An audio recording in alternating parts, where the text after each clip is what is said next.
नमस्कार मित्रांनो, ठरलं तर मग या मालिकेचा 17 मेचा पुढील भाग तुम्ही पाहत आहात.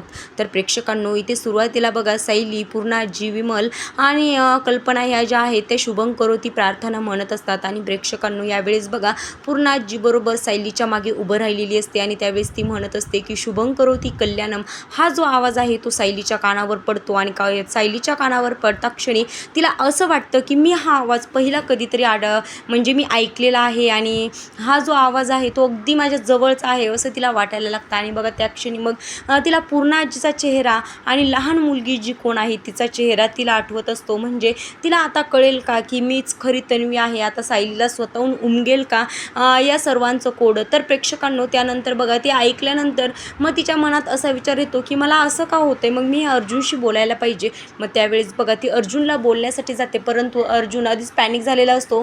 पूर्णाजीची आणि अश्विनची अवस्था त्याला काही बघवत नाही आणि त्यात सायली मग विचार करते मी कशाला माझं काही सांगू. पण प्रेक्षकांनो, त्यावेळेस ती एक गोष्ट सांगते, ती म्हणजे ती म्हणत असते की 2-3 दिवस झालं मला ही चक्कर येते आणि मला मळमळ देखील होते. मग आता प्रेक्षकांनो, यावरून बघा अर्जुनला कळेल का की मी बाबा होणार आहे. तर प्रेक्षकांनो, इथून पुढचे सर्व फुल एपिसोड पाहण्यासारखे असणार आहेत, कारण सायली आणि अर्जुन आई बाबा होणार आहेत. तर प्रेक्षकांनो, तुम्हाला आजचा भाग आवडला असेल तर लाईक करा आणि याच एपिसोडचा फुल एपिसोड पाहण्यासाठी आपल्या चॅनलला नक्की सबस्क्राईब करा. तर भेटूयात पुढच्या व्हिडिओमध्ये, तोपर्यंत धन्यवाद.